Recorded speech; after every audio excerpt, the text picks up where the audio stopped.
The opposition team narrowly lost the Mbeere North seat, and in this video I want to talk about the lessons that you can be able to learn from that particular defeat.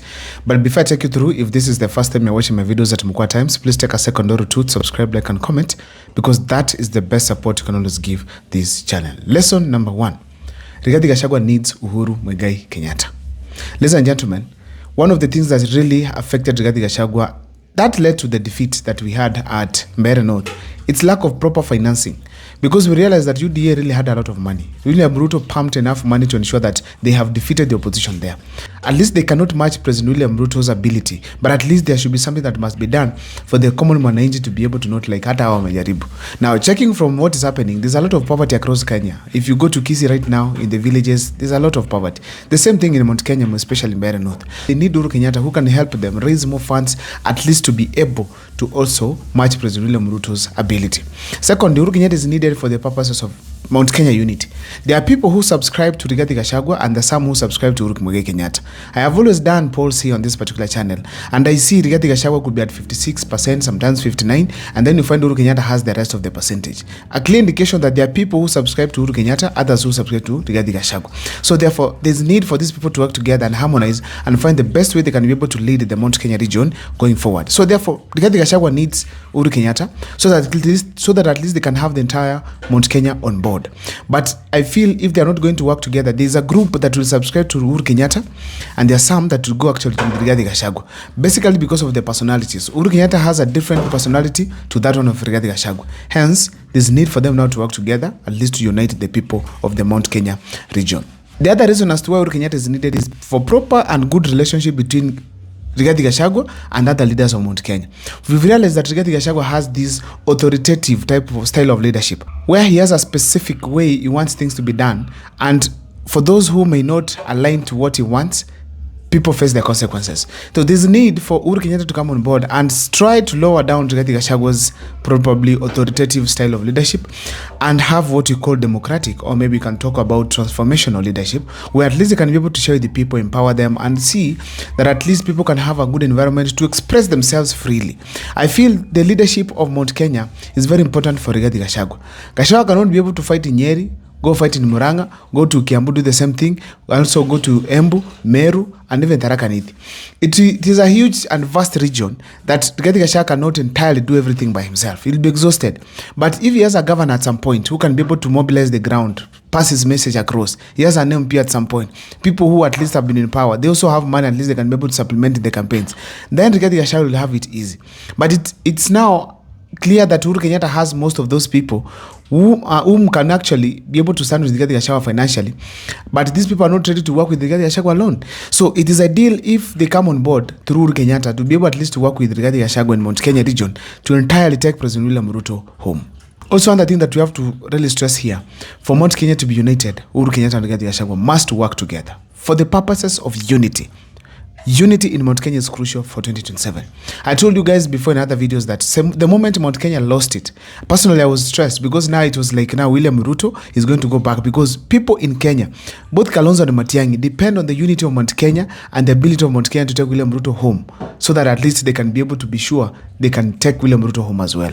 Because once Mount Kenya is united against you, there's no way you can win. 5.2 million votes voting against you, it's easy that William Ruto can go home. So in a nutshell, the Mount Kenya has to be united.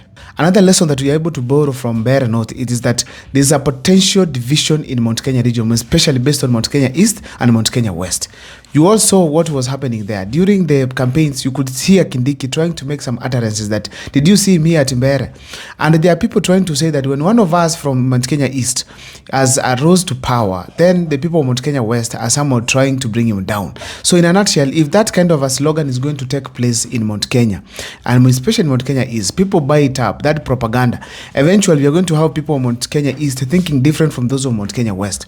So this kind of an idea is dangerous. It will divide Mount Kenya. William Ruto will get a number of votes from that particular region, and that's how he'll ascend to presidency. So there's a huge potential that the way we are seeing Kindiki is rising, and Rigathi Gachagua increases his authoritative way of leadership, then the people of Mount Kenya East are likely going to subscribe to Kindiki's side, and they be able at least to also have their own say different from that of Mount Kenya West. But also from the votes that William Ruto received, assuming William Ruto lost the seat, what you have to agree that could have been a narrow loss as well to him, because his candidate as well garnered a huge number of votes. That's also a clear indication. As a statistician, I can tell there will be huge potential of division of votes in Mount Kenya come 2027. Checking the history, that Embu was among the most hostile counties for William Ruto.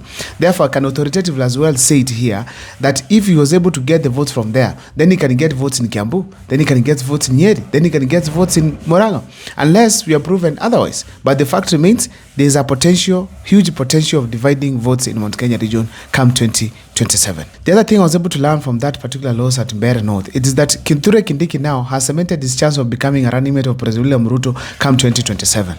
I have seen some humility from the Luo people, so that means Kindiki has the chance of ascending to that particular height. But the fact also remains that if Kindiki becomes William Ruto's second in command after 2027, assuming William Ruto wins, then in 2027, 2032, we cannot be able to rule out Kindiki's ability to win the presidency. I am seeing Mount Kenya going to produce Kindiki and actually front him for 2027. I don't know what is your take, but that is specifically what I can be able to see from Kithure Kindiki and William Ruto's game. So, because if someone reaches at that point, there's no other seat you can occupy other than going for the presidency. And if William Ruto manages to fund him, and as I know, William Ruto will be among the richest people in the country by the time he exits power, then I know Kindiki is a person that you have to watch closely in 2027. The interest of the people of Mount Kenya, but still the Mbeere North people had to turn out in large numbers and vote against him. That was very surprising and actually to some extent embarrassing. So the fact remains that I think Rigathi Gachagua needs to sit down and now find a way that he can be able at least to change his way of politics, which can be able to feed the people of Mount Kenya and bring them out to vote for him and consider him in 2027, especially as candidates of DCP and of course his choice for presidential candidature. Last but not least, Ruto is not a joke. People will have to accept that William Ruto, even if elections were rigged or not, he's not a joke. So long as he has the ability to rig, then that means he's not a joke. So long as he has the ability to get votes from there, then he's not a joke. So in a nutshell, William Ruto is one dangerous politician that we have in this country. So the opposition need to organize themselves, prepare well, and ensure that they have what it takes to face President William Ruto come 2027. But one thing that can be able to make them powerful, it's simply doing things that at least the common mwananchi will be able to buy and motivate the common mwananchi to come out and vote at the ballot against President William Ruto. But if they make mistakes, then William Ruto will win. I said in another video that right now William Ruto has exhausted all his methods. The only that is left is the mistakes of the opposition. Once they make a mistake, William Ruto takes advantage. Once they make another, William Ruto moves a step further. So that is what William Ruto will keep doing until 2027. So please, the opposition team, work well, work smart, maintain the unity. See you next time for more videos. My name is Abel Mukwa.